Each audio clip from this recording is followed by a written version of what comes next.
ಪರಪುರುಷರನ್ನ ಮೈಮುಟ್ಟಿ ಎಬ್ಬಿಸಬಾರದಂತೆ ಅಪರಾಧವಾಗ್ತದೆ. ಹೌದು.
ಕಾರಣ ಉಂಟು. ಗುರುಪುತ್ರನ ಸುತ್ತ ನೇರವಾಗಿ ನಾಗಲೋಕವನ್ನ ಸೇರಿದೆ ಈ ಕೃಷ್ಣ. ದೇಹಕ್ಕಾಯ್ತು ಆಯಾಸ, ಒಂದೆಡೆಯಲ್ಲಿ ಮಲಗಿ ನಿದ್ರಿಸಿದೆ. ನಿದ್ರಿಸಿರುವಂತಹ ಸಂದರ್ಭ ಗಾನ ನಾಟ್ಯ ವೈಭವದಿಂದ ನಿದ್ರೆಯಿಂದ ನನ್ನನ್ನು ಎಬ್ಬಿಸಿದವಳು.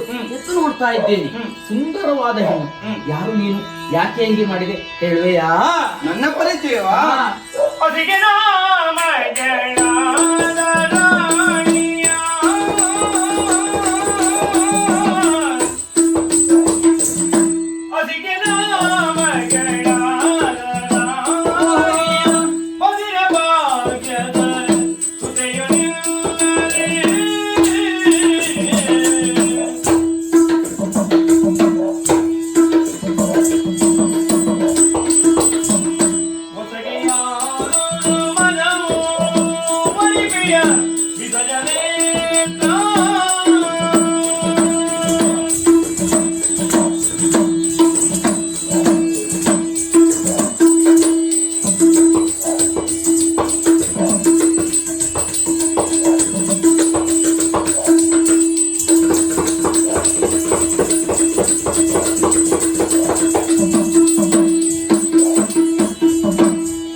ಇಲ್ಲಿಗೆ ಅಧಿಕಾರಿಣಿ ಮೃತ್ಯು ಮಾಲಿನಿ, ಅವಳ ಮುದ್ದಿನ ಮಗಳು, ಹೆಸರು ಅಸಿಕೆ ಎನ್ನುವುದಾಗಿ.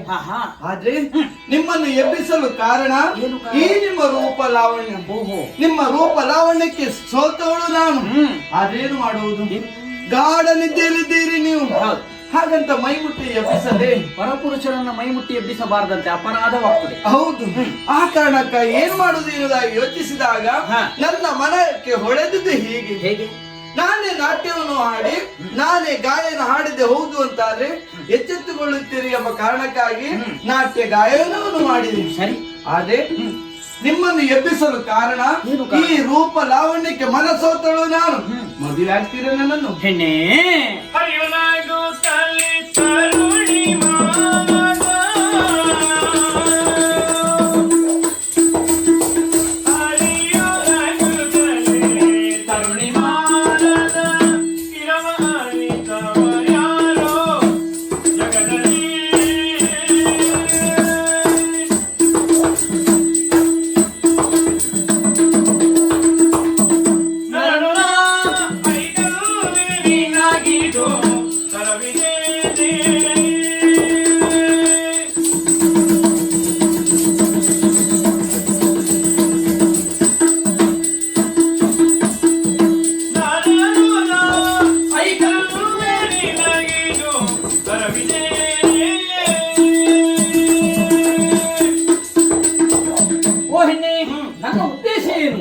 ಗುರುಗಳಿಗೆ ಮಾತನ್ನ ಕೊಟ್ಟು ಬಂದಿದ್ದೇನೆ. ಏನು? ನಿಮ್ಮ ಪುತ್ರನನ್ನು ಹುಡುಕಿ ತಂದು ಗುರುಕಾಣಿಕೆಯಾಗಿ ನಿಮ್ಮ ಪಾಲಿಗೆ ಅರ್ಪಿಸ್ತೇನೆ.